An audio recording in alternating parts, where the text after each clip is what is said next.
In Indonesian art, the lotus flower symbolizes birth, enlightenment, and purity. May we exist in muddy waters with purity like a lotus. The lotus grows from the swampy, muddy waters. Its roots are in the swamps while the beautiful lotus emerges like birth. Birth is a bloody, disgusting process, but at the end, a new, beautiful life happens. The fiat monetary system and fractional reserve banking is the muddy, disgusting earth, and we are watching Ripple, the lotus, about to bloom from the broken system. On July 22nd, 2020, Brad Garlinghouse posts the gif of Jim Halpert saying, "So close." He was referring to the OCC allowing banks to hold cryptocurrency assets for safekeeping. In 2018, Brad Garlinghouse publicly stated that he predicts that banks will be custodying crypto assets. It is now 2020, and that prediction is about to come true. So what was happening in 2018 when he made that prediction? Where did he say it, and what has changed? So my prediction, about 1 year ago, I actually was here at the Singapore FinTech Festival, and I got in trouble when I went back to the office because the PR team said I had overstepped by predicting that within a year, I predicted that financial institutions like banks would be using XRP in their payment flows. And that was a year ago that I made that prediction, and I go back to the office and everybody was like, "Brad, you're not allowed to say things like that." It turns out I was right. The CEO of a startup is on stage at an annual banking conference in Singapore. He's sharing the stage with IMF Deputy Director Counsel Ross Leclow. The IMF is on the top of the banking power structure, and Brad is sharing the stage with him. Which I remind the team of. So now as I look forward a year from now, like what are the things that are hard for us to imagine being true? And not even specific to Ripple or to XRP's community. I think one of the things that will surprise us a year from now is that banks will be custodying digital assets directly. And I think right now we think about that and think, look, there's no way that's going to happen. They're too conservative. And I think what you're seeing is, two things happening. One is banks are seeing that a lot of money is being made by... The value of a digital asset is derived from the utility that the digital asset has. This is what Brad always said. When the banks can custody digital assets, they can utilize them. That means all digital assets with utility are about to go for a bull run when banks can custody them. The OCC just announced that banks can custody digital assets. Some of the smaller coins are now pumping. Digital asset exchanges globally, and banks are profit motivated. The second... XRP solves a $27 trillion problem. And as we've talked about up here, certainly Ross has made very clear, is regulatory clarity and regulatory frameworks enable banks and financial institutions to lean into these markets. And I think I think Brad got the go-ahead from Augustine. However, he wasn't anticipating government. And this is why the G20 meeting was so important. We'll surprise ourselves by this time. And by the way, I'll also predict that it will be banks in the ASEAN markets where there is this regulatory clarity and there is a lot of progressive forward thinking. They'll be the first to actually allow for crypto assets custody in their accounts. All right, with that, we'll... Project Ubin just went live. China's central bank issued a digital currency. The Asian region is moving right along. So if we're ready technologically speaking, we're ready from a logistical point of view, we're ready from a regulatory point of view. That's what we need. And therefore, if the need is there to move faster on CBDC, we will be able to do so.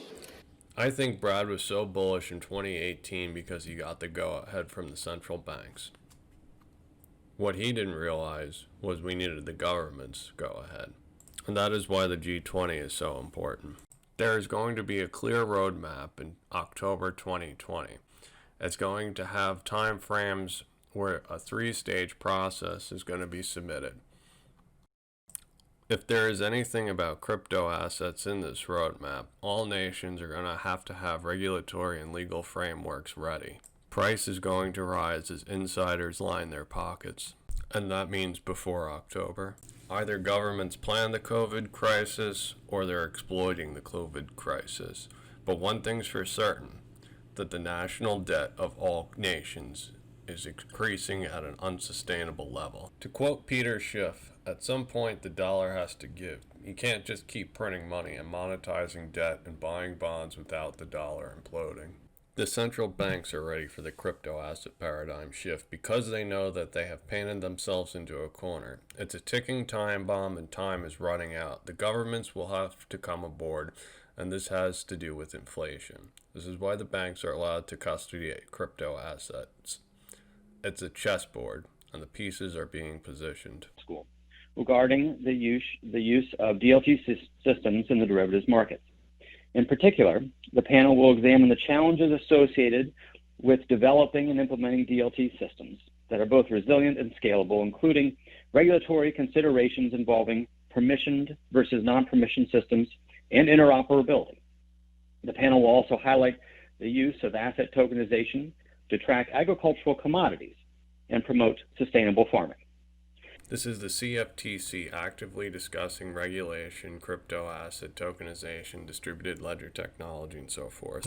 Finally, we'll hear two presentations from our virtual currency subcommittee. First, my good friend, Dr. Chris Brummer, the Georgetown Law Professor and Faculty Director of the Institute of International Economic Law, will present on the design and evolution of central bank digital currency concepts, or CBDCs. The various proposals and development of CBDCs has been an area of particular interest to me, given the unique regulatory questions they present under the Commodity Exchange Act as potential fiat currencies or swaps. Dr. Brummer will also describe how widespread adoption of CBDCs could have an impact on the nature of financial intermediation in the derivatives markets. After the G20 agreed, all countries domestically are getting their laws in order. This is why the CFTC is discussing virtual currencies. The CFTC had a rule expire. The rule allowed banks to have a floating price for remittance settlement, meaning they can charge whatever they want for a remittance due to the market conditions. If this law changes for the settlement to be fixed, that means they have to give a certain price and it can't deviate from the price given. There's only one company that can do this with the digital asset.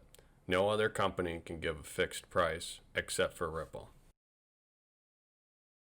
Recently, the Central Bank of Brazil denied Facebook payments. I think Brazil's currency is so inflationary that they're going to come back with an exact settlement cost. I suspect Facebook is going to have nowhere to turn but to Ripple. Ripple launches an office in Brazil, targets further expansion across Latin America.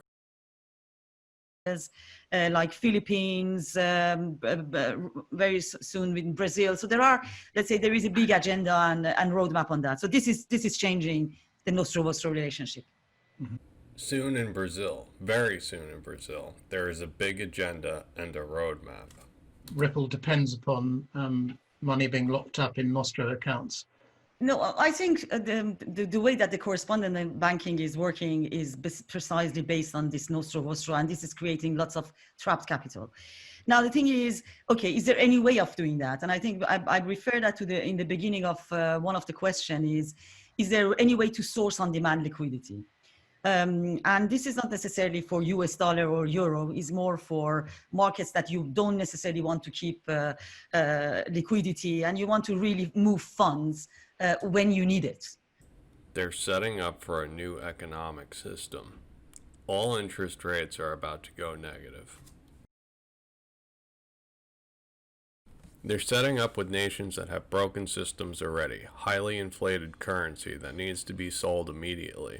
With XRP's use case, currency can lose value, but it's constantly revalued to the digital asset, then transferred to the buyer. Negative interest rates can go deeply negative and trade can happen fairly.